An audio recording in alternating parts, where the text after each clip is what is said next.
Biplab Srivastava, madam, for giving me opportunity. Uh, all the respected members of students of engineers, my dear students, faculty members, I am Dr. RCS Chauhan from Electronics and Communication Engineering Department, IT Lucknow, working as an associate professor and teaching subjects related to signal and system, digital signal processing, wireless communication, mobile communication, because the topic of this one day seminar is wave, and first letter W is mentioning for the wireless, and in that wireless one technical scheme, that is the multiple access scheme in wireless communication or network. First of all, we will uh, see the need of the multiple access scheme. Like that, suppose in our common language, when we are, uh, suppose whatever I am speaking and you are listening, voice is a signal, and that signal is transmitting from me to you. I am as a transmitter and you are as a receiver. It may be one to one, it may be one transmitter and one receiver. One transmitter is transmitting signal, okay, and other receiver is receiving that signal. Firstly, that voice signal is converted into electrical signal. That is the continuous time signal. It is sampled, converted into binary digits, digital signal, then modulated, then transmitted from transmitter through antenna, and at the receiver side, it is received, and in that there is a demodulation block.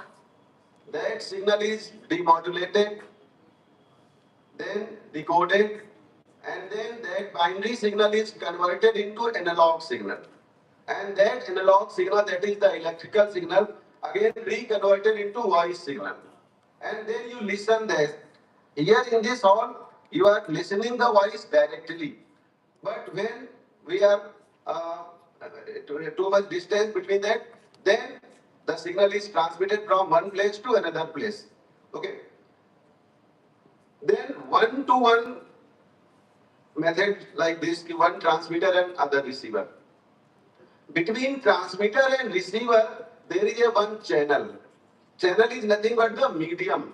Like that for wireless communication, then free space, air, and that is the medium. Then one transmitter is signal transmitting the signal, and through channel or wireless medium, it is transmitting and receiving at the other end. See, this one to one, it may be many to many like that. When there are multiple users, so multiple transmitters and multiple receivers, and multiple transmitters are transmitting their signal, suppose in the voice term or voice signal, then again voice signals for each user converted into electrical signal, then binary signal, then modulated form. Then from the each users, these signals are multiplexed. Okay? Multiplexed signals from the multiple users. And that multiplex signal passed through the channel at the same time. Are you getting? And that multiplex signal received at one receiver and then bifurcated to other multiple receivers. And those multiple receivers, all those multiple receivers, there is a demodulation block, decoder like that, and their own original signals is extracted, and other user signals are getting zero. Then there is a scheme, that is the multiple access scheme. When multiple user access the same channel through multiplexing, that is called the multiple access schemes. Okay. Then here, as my topic, multiple access scheme in the wireless network. Then wireless communication system support multiple users over shared medium, as I told you already. Efficient resource allocation is essential to avoid interference and congestion. Multiple access schemes enable simultaneous transmission of multiple users. To increase the like that spectral efficiency. What is the spectral efficiency? Minimize interference, ensure quality of service, like that spectral efficiency. So spectral efficiency is nothing but the bits per second per hertz. How many bits per second are being transmitted in per unit hertz? That is the spectral efficiency. Okay. Then through the multiple access schemes, basically we maximize the spectral efficiency, minimize the interference, and ensure quality of services. These multiple access techniques are evolved through generation to generation. Like that, first generation, second generation, third generation, fourth generation, fifth generation. And now we are going to the sixth generation like that. And you know that 5G to 6G we are moving. Then in first generation, basically FDMA, we will compare these generation in the next slides. Firstly, I want to tell you that firstly, multiple access scheme, that is the FDMA. Then we go to the next, that is the TDMA. Next, CDMA, OFDMA, and NOMA. Currently, we are using the NOMA technique, OFDMA and NOMA techniques. But initially, in the first, second generations, we are using FDMA. FDMA is nothing but the frequency division multiple access. Frequency division multiple access. Then, suppose there is a wireless channel, it has some bandwidth. Suppose there is a frequency range, and those from this minimum frequency to maximum frequency that can be transmitted through that wireless channel. So that is the bandwidth of the wireless channel. That bandwidth of the wireless channel is divided into sub channels or sub frequency bands, and those sub frequency bands are allotted or assigned to multiple users. Every user to transmit their signals in their own their own sub frequency band. They cannot interfere in other frequency band. They cannot transmit their signal in other frequency band. They can use their assigned frequency band. They can transmit their signal in their own frequency band. Then every user has some frequency bands. Okay. These BTech students, I think they may be studying FDMA like that. Okay, that is the very basic thing. FDMA, frequency division multiple access, and here technique use the frequency division multiplexing. Okay. Next, that is the time division multiple access. In time division multiplex access, the technique, that is the time division multiplexing is used. Okay, so that multiple users send their signals simultaneously. What happens in the TDMA? See, in TDMA, like that, voice signal. Voice signal, every user is, we are taking example of the voice signal, that this may be different that, but in voice signal, firstly the voice signal is sampled. Okay, sample, uniform sampling like that. Then from one samples to other sample, there is a time gap. That is the sampling period. Okay, that is the sampling period. From this, every user's voice signal is sampled uniformly. Sampling period is uniform for every user. Suppose. Okay. Then from one sample to other sample, no signals are transmitted for user 1. Similarly for user 2, their voice signal is sampled, then from one sample to next sample, there no users and no signals are transmitted. Okay. In time division multiple access or time division multiplexing, we use this slot or this gap to be filled by other users. What happened? That is the sampling period is T suppose, and there are n users. Then every user is assigned T by n time. There are suppose 10 users and T is 1 second. Then 1 second is divided into 10 users. Then every user will get zero point 0.1 second to transmit their samples. Then in first 1 second, first user will transmit their sample. In 0.2 second, second user will transmit their signal. In 0.3 second, next user will transmit their signal, and so on. Then that gap from one sample to other sample, that is the sampling period, is filled by multiple samples from other users. And similarly, for the next sampling period, the next samples of the user 1, user 2, user 3, user 4 are filled. Similarly, next. Then that sampling period is used for n users to transmit their samples. So that is the time division multiple access. Okay, are you getting?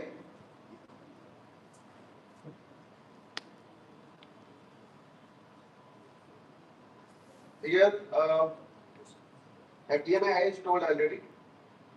Examples of FDMA. Then 1G cellular network, first generation. FDMA was used in satellite communication. We are using FDMA. Radio and TV broadcasting. We are using FDMA. And walkie-talkie. We are using FDMA.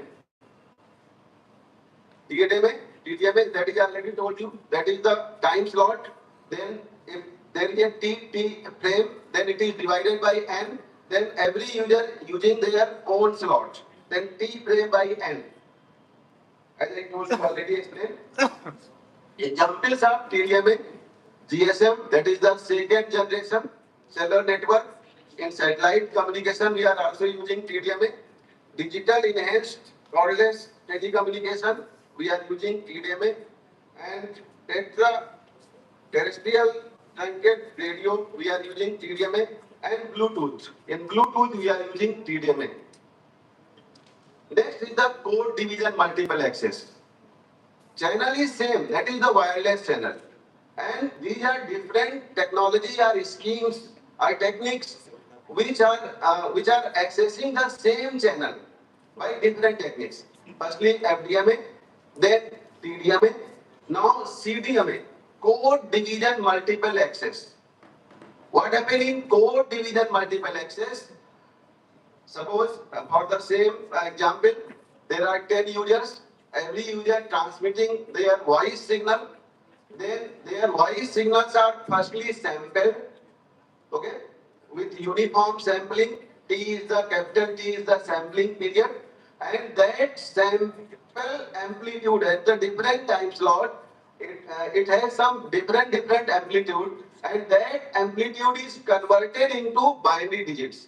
Like that, suppose amplitude is +7 volt, then it is converted into 111 binary digit. Suppose amplitude is 4 volt, then it is converted into 100 like that. Then as per the amplitude of the samples, it is converted into binary digits. Then whole voice signal, it firstly sampled, then converted into binary signals. Then analog signal is converted into digital signal. Then that voice signal from one user converted into binary signals or data, binary data. Similarly, for user 2, the voice signal is converted into binary data. Similarly, for 10 users, because we have taken example of the 10 users. Then for each users, their voice signals are converted into binary data. Okay, now we have binary signals. Those binary signals can be transmitted. Before transmitting, there are some codings like that, source coding, then channel coding, some digital modulation schemes for every users. We are not going in detail of the source coding, channel coding, or digital modulation schemes, but that binary sequence, we are taking 10 binary sequence from the 10 users, and each binary sequence is assigned, each user is assigned some uh, orthogonal code. Every user is assigned some orthogonal code. Suppose there are 10 users, as we have taken example, then we have selected a set of orthogonal with 10 orthogonal codes. Those orthogonal codes each are orthogonal with each other in that particular set. Then from that particular set, suppose we have taken code 1, this code 1 is assigned to user 1, then code 2 assigned to user 2, code 3 assigned to user 3, and so on. Code 10 assigned to user 10. Every user has been assigned with its unique code, and those codes are orthogonal with each other. What do you mean by orthogonal? As you know already, those two signals are orthogonal. Okay, then their autocorrelation, you will get the maximum. Their correlation, we will get the maximum. If same code is correlated with the same code. Okay, if one code is correlated with the other code, their correlation will be tending to 0. Okay, that is the property used in the CDMA, because every user is assigned some unique code, and those codes are orthogonal with each other. Okay, now suppose user 1 binary sequence is 1010. Okay, then for user 1 binary sequence 10, for 1 bit 1, it transmitted in the bit period TB, because bit is transmitted in form of the pulses like that. Then bit 1 is transmitted, then bit 1, that is the high pulse, bit 0 यानी कि low pulse. Then this pulse width, that is the bit period. In that bit period, one bit is transmitting. Okay. Then if user 1 is assigned code 1, suppose with the 15 bits. 15 bits, suppose in each code there are 15 bits. Okay. We have taken example of the 15 bits. Then these 15 bits are being transmitted in the bit period TB. Okay, bit period TB, that is the user 1's binary sequence 1010. For bit period 1, that 15 bit code is transmitted, and that bit is not called the bits, it is called the chips. Then 15 chips are transmitted in one bit period. Then 0, for 0, there is a no signal is transmitted. All 0 chips are transmitted. Again 1, then user 1 code 15 chips are transmitted in that bit period. Okay. Similarly for user 2, in user 2, that is also have some their binary data, that may be 1001. Then for 1, you will transmit the code assigned to user 2 in that bit period, that is the chips, and those codes are orthogonal with each other. Okay. Similarly for user 3 and so on. For all 10 users, we convert their binary data into chips basically, and that chips data, it is transmitted simultaneously through the channel simultaneously. At the receiver side, these chips data received at every receiver. At receiver, every receiver known about the code assigned to user 1 to 10. At receiver side, receiver 1 have idea about the orthogonal code 1 assigned to user 1. Then receiver 1 will receive the binary sequence or chips for the user 1. This is the multiplex chips are goes to the every receiver, because receiver 1 has idea about the orthogonal code 1, then it will correlate orthogonal code 1 with the multiplex data, because in that multiplex data, the code assigned to user 1 is already present. When it is correlated at the receiver 1, then where this code will present, it will get the maximum. and decoded as bit 1. While with the other users chips, it will its correlation will be 0. Okay, then it will be maximum for user 1 bits only. If it is 0, then it will accept it at the 0. Then for receiver 1, you will receive 1010 like that.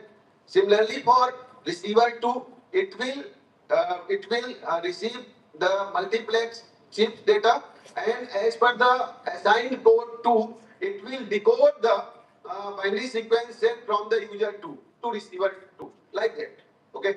Then here what is happening? We are assigning unique codes to every users, and with the help of those codes, the chips data, the multiplex data transmitted through the channel at the same time. Then basically the wireless channel has been multiple accessed by the 10 users. That is why it is called the code division multiple access. Okay, are you getting? Here are some mathematics, and I'm not going to detail that, but practically I have tried to explain the methods of the CDMA, methodology of the CDMA. Example of the CDMA: entry is standard 95, CDMA 1. Here CDMA is used wireless wideband CDMA UMTS. Here CDMA used GPS global positioning system. Here CDMA used, and CDMA 2000, it is the scheme. Here CDMA used. Now comparison among FDMA, TDMA and CDMA. You can see in the picture FDMA, then there is a time access, other is the frequency and power access. Power remains same in all three, while only frequency changes. For user 1, frequency slot 1, for user 2, frequency slot 2, for user 3, frequency slot 3. In the same time, at the different frequency slots, users are sending or transmitting their signals in their own slots. That is the FDMA, already explained. In TDMA, the time is divided into n users. Here 3 users, user 1, 2, 3, and frequency time slot is divided. As I already told the signals, in between sample signals, we are taking different slots. We are assigning slots to different users. That is the TDMA. In CDMA, basically, because we are using codes, then time, power, and frequency. Here, user 1, 2, 3. Then time as well as frequency, both are divided as per the code. Okay, this is the comparison between FDMA, TDMA, and CDMA. Now, other multiple access schemes, that is the orthogonal frequency division multiple access. Here, FDMA is already, but we are using orthogonality property of the CDMA here also.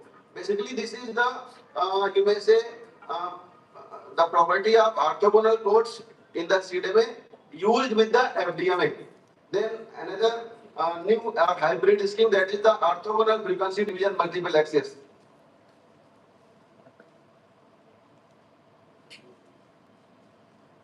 Example of OFDMA, then 4th generation LTE networks, we are using FDMA. 5th generation new radio, we are using OFDMA.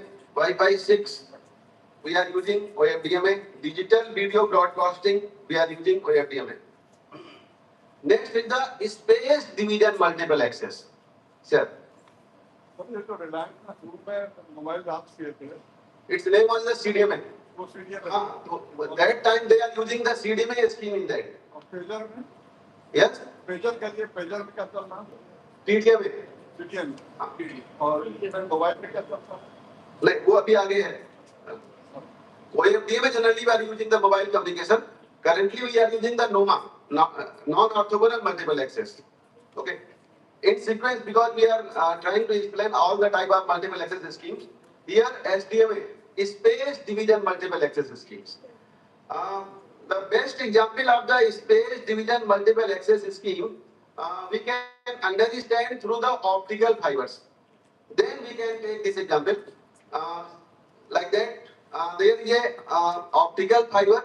Through the optical fiber, we are transmitting the optical signals. Each fiber conveying its own signal. Then there is a bunch of fibers. Okay, there is a optical cable having bunch of optical fibers, and that cable through that cable conveying the different optical fibers. Then user one data, generally what we use that user one is taking optical fiber one, user two taking optical fiber two, user three optical fiber two, and so on. Suppose there are 10 users and 10 optical fibers, then every user taking one fiber at one time. But in space division, what can we do? That user one is transmitting its signals not only in fiber one, it is taking 2, 3, 4 fibers at a one time. It signals one part in optical fiber one, other part in optical fiber two, third part in optical fiber three, and so on. Basically, so that there is no actual unique optical fiber assigned to user one or different users. Okay, here because multiple users signals are multiplexed or multiple accessing that optical fiber cable. In optical fiber cable, different fibers, then they are transmitting their signals in multiple fiber at the same time. Okay, here in the space division also, in the space division basically one direction we are transmitting the signal in one direction, we are transmitting in signal in another angle at the other direction, and third direction, fourth direction. Here user one is transmitting the signal in different directions, different part, and at the receiver side they are meet at the same time and arranged systematically as in the transmitter side. Okay. Then orthogonal multiple access, like that CDMA, that is the example of the orthogonal multiple access, OFDMA, orthogonal multiple access. और इनमें से जो है वो कॉस्टियर कौन सा है और सस्ता कौन सा है? कॉस्टियर्स कौन सा है, सस्ता कौन सा है? अभी देखिए ये जो कॉस्ट है basically it depends on the demand. Okay, initially हर एक का अपना अपना अलग अलग है ना. तो जो ज्यादा यूज होगा उसकी कॉस्ट कम होती जाती है, जिसका कम यूज है उसकी कॉस्ट शुरुआत में ज्यादा रहती है. इलेक्ट्रॉनिक के साथ ये एक अच्छी चीज है कि शुरुआत में उसकी कॉस्ट ज्यादा है अगर उसकी डिमांड कम है. जैसे डिमांड बढ़ती जाती है, लॉट लेवल पे उसका मतलब मैन्युफैक्चरिंग होने लगती है, यूज होने लगता है, तो उसकी कॉस्ट भी कम होने लगती है. फिर कुछ नई स्कीम्स आती है, जो नई स्कीम्स आती है उनका क्वालिटी ऑफ सर्विस इनहेंस होता है, तो हम भी क्वालिटी ऑफ सर्विस से समझौता करते हैं. अगर कॉस्ट कम है तो क्वालिटी ऑफ सर्विस पुरानी वाली ले रहे होते हैं हम. कॉस्ट ज्यादा ले रहे होते हैं तो जो न्यू क्वालिटी ऑफ सर्विस आ रही है, इनहेंस क्वालिटी ऑफ सर्विस, वो यूज कर रहे होते हैं. जैसे भी हम next is the NOMA, non orthogonal multiple access. तो इसको हम ओमा से कंपेयर कर सकते हैं. Orthogonal multiple access basically different frequency slots in the different times are orthogonal slots are used. In NOMA basically frequency and power. Here the power axis, in the power axis you can see in the same frequency band, user 1 is transmitting and user 3 is transmitting. Frequency band is same but power is different. There is power range also. Okay. Then here in NOMA basically we are doing the power division multiple access, because this is the non-orthogonal. That's why you are calling the non-orthogonal multiple access. And in NOMA there are multiple research going on. Next one is the interleaved division multiple access. These are different multiple access techniques. Their comparison in the last slide we have done the comparison. Okay, IDMA, interleaved division multiple access. In interleaved division multiple access, like that in the CDMA already explained, their binary sequence from the different users. We have assigned some codes. Then before assigning, after assigning the code, there are different examples. And firstly, we can assign the code, and in other case, we can assign the code after that, after interleaving. Here in this example, we are assigning the codes of the CDMA. This is the spreader. Spreader is nothing but the CDMA. Example of the CDMA schemes used here. Why it is called the spreader? You know, this we can understand like that. When bits is converted into chips, when one bit period converted into n chips, okay, then what happened? One bit period TB, and there is a chip period also.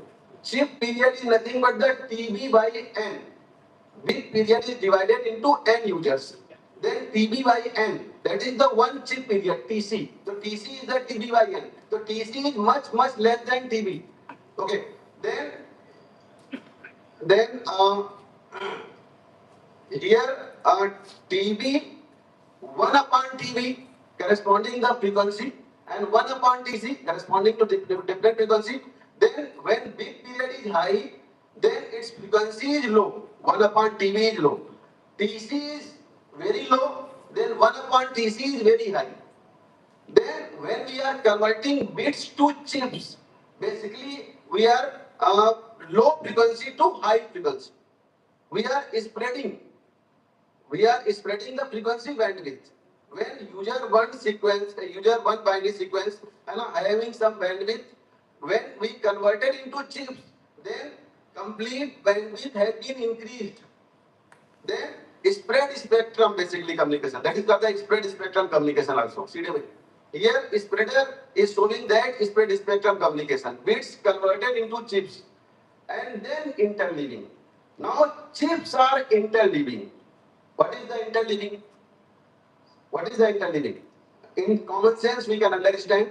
Suppose the bits 1 to 10 in sequence, bit number 1, bit number 2, bit number 3, and finally bit number 10.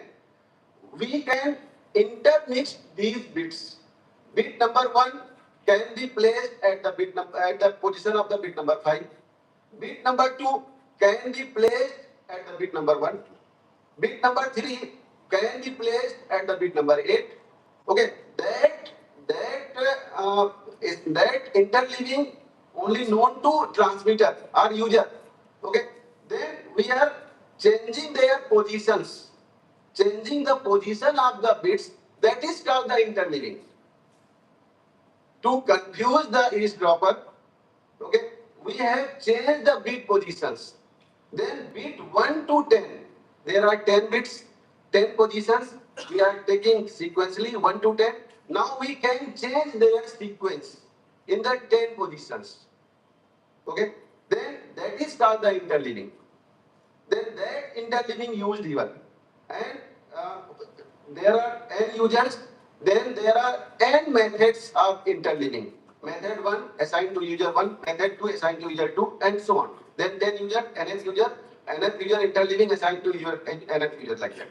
Then every user has its own interleaving method, so that at the receiver side, we can again arrange in the same sequence as the data or voice signal was transmitted.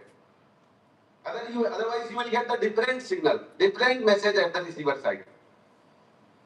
Okay, so that interleaving division multiple access used here, along with the CDMA, then it is called the IDMA. Basically, it is the advanced version of the CDMA.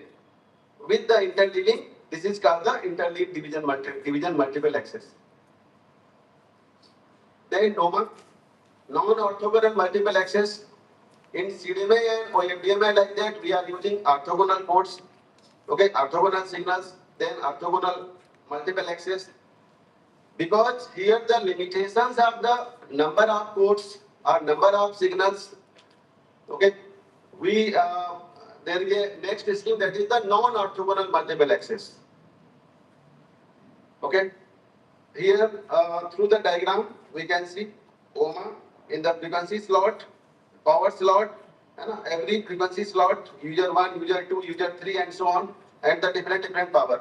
In the NOMA, at the different frequency slots, user 1, 2, 3 and so on. And if you change the power range, then that slot also can be used to the another user. Here in this figure, we can see that at the different power region, okay, different users are using that slots. That is the non-orthogonal multiple access.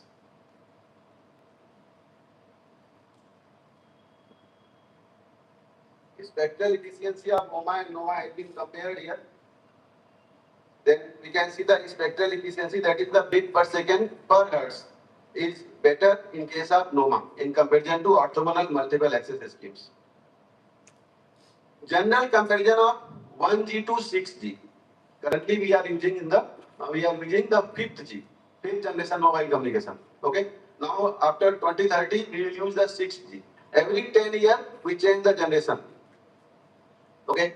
In 1G to 6G multiple access scheme, in 1G we were using FDMA, in second generation TDMA, third generation CDMA, fourth generation OFDMA. Now in fifth generation we are using NOMA and RSMA. RSMA is basically in the research. This is called the rate splitting multiple access. Okay. Similarly, in 6G there is an advanced version of the NOMA. That is the delta orthogonal multiple access we will be using after 2030. That is in the research paper. Yes. And application in first generation AMPS, second generation GSA, third generation UMTS, fourth generation LTE, fifth generation MIMO, multiple input, multiple output, MM waves, and sixth generation, that is the beyond fifth generation. These are the applications. Frequency we are using in the first generation 30 kilohertz, second generation 1.8 gigahertz, third generation 1.6 to 2 gigahertz, fourth generation 2 to 8 gigahertz, fifth generation 3 to 30 gigahertz, and sixth generation around 95 gigahertz we will be using. Core design, first generation public switch telephone network PSTN, third generation packet network, and fourth generation and onward internet using as a core design. Bandwidth, we can compare bandwidth or data rate like that. First generation 2.4 kbps, second generation 64 kbps, third generation 2 mbps, fourth generation 200 megabit per second, fifth generation 1 gigabit per second, and in sixth generation we will be using 1 terabits per second. Advantages in first generation: secrecy and safety to data and voice calls, but limited capacity. Second generation enables services such as SMS, MMS, but disadvantage: digital signals could be weak if there is no network coverage in a specific area. In third generation, advantage: 3G internet allows multiple phones to use as a GPS navigation device. Disadvantage: the frequency of 3G transmission is different and implies that at each base station the cellular service provider must set up correct configuration, which can be expensive. In fourth generation, 4G network have a lot more coverage than the network such as Wi-Fi, which enables users to deploy or hotspot in each region. User visits. Disadvantage of the fourth generation: multiple antenna and transmitters are used for 4G mobile network. Therefore, consumers can experience much lower battery life on their mobile device while on the network. In fifth generation, advantage: high resolution and bidirectional large bandwidth setting, with the cost of security and privacy issue had to be overcome. In sixth generation, advantage: holographic connection, which means smooth coverage anywhere using augmented reality, virtual reality, with the cost of many of the old devices will not be competent to sixth generation, and all of them need to be replaced with the new one. Then it may be expensive, sixth generation. These are the comparison 1D to 6. Comparison of the different multiple access schemes: FDMA, TDMA, CDMA, OFDMA, SDMA, IDMA, and NOMA. Advantages: FDMA simple with low latency, TDMA better efficiency, flexible, CDMA high capacity, robustness, OFDMA high efficiency, robust to trading, SDMA high capacity, spatial use, IDMA low complexity, scalable, and NOMA very high efficiency and massive connectivity. With their disadvantage, I have already mentioned. Application domain we can see FDMA, first generation cellular satellite, cellular oblique satellite, TDMA, second generation GSM and digital communication CDMA, 3G GPS military use, OFDMA, 4G LTE Wi-Fi, SDMA, 5G NEMO, beamforming, IDMA in research basically not in use but in future systems it may be used. NOMA, fifth generation we are using the NOMA, Internet of Things and 6G in research. Okay. Almost we have completed different type of multiple access schemes and their comparison 1G to 6G. There are some challenges for the 6G, that can be explained later. Okay, thank you. Thank you very much. Thank you very much. तो ये jammers के ऊपर काम करते हैं जी jammer लगाते हैं jammers के ऊपर काम करते हैं जैमर्स बेसिकली वो जो फ्रीक्वेंसी यूज हो रही है उस नेटवर्क में उस फ्रीक्वेंसी को ही जैम कर दे रहे हैं तो उस फ्रीक्वेंसी के सिग्नल्स वहां पे उस रीजन में एक्सेप्ट नहीं होंगे है ना तो वो जो फ्रीक्वेंसी बैंड है वो रुक गया वहां पे तो उस रेंज का हमें फ्रीक्वेंसी बैंड पता है तो अब उस फ्रीक्वेंसी के सिग्नल्स वहां पे रिसीव ट्रांसमिट या रिसीव नहीं होंगे तो जैमर्स की तरह काम करने लगता है जी thank you sir thank you वाला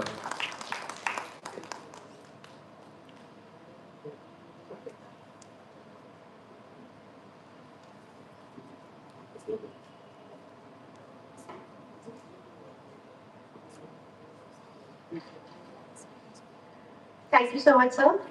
I would like to thank RCS Chauhan, sir, for his insightful session on multiple access schemes in wireless network. Your conceptual and practical analysis will be fruitful for our students. We have started our today's technical talk session with Dr. RCS Chauhan, sir. I would like to invite our other speakers also to please join us in podium. Please join us on the dais. First, I would like to invite Dr. Khadim Moin Siddiqui, sir, Associate Professor, SR Institute of Management and Technology, Lucknow. Third speaker, I would like to invite Engineer Shalila Jamal Kidwai, ma'am, Research Scholar, AMU, and current faculty at Electronics and Communication Engineering Department at IIT Lucknow. Our technical session 4 will be from Engineer Jaspreet Kaur, ma'am, Research Scholar at IIT Lucknow. I will request all the speakers to please join us on the dais. Thank you so much. Now, our next session will be by Dr. Khadim Moin Siddiqui, sir, and I would like to invite Dr. Abhishek, Faculty, Electronics and Communication Department, IIT Lucknow, to introduce our eminent speaker to the audience. Thank you, ma'am. Thank you for giving this wonderful opportunity. It's my honor to introduce Dr. Khadim Moin Siddiqui, sir. He's a senior IEEE member. He is an associate professor in electrical and electronics engineering at SR Institute of Management and Technology, Lucknow. With 15 years of academic and research experience, he earned his PhD from Institute of Engineering and Technology itself. It is affiliated to AKTU in 2017. He has published more than 80 research papers and 4 different patents, and in which 3 are granted. And along with this, his research interest is including the condition monitoring of electrical machines, signal processing, and power converters. He has over 750 citations with H-index 30 and I-index of 60. He is also an active member of IEEE and he serves as a student branch counselor and chapter advisor for multiple IEEE societies. He has also recipient of Young Professional Awards in 2021 and 22. He has also completed 2 IEEE 10 projects received Best Research Papers Award 4 times and actively contributes as an editor, reviewer, and organizer of professional events. It is my great pleasure to invite Khadim sir to deliver his technical talk today. Thank you.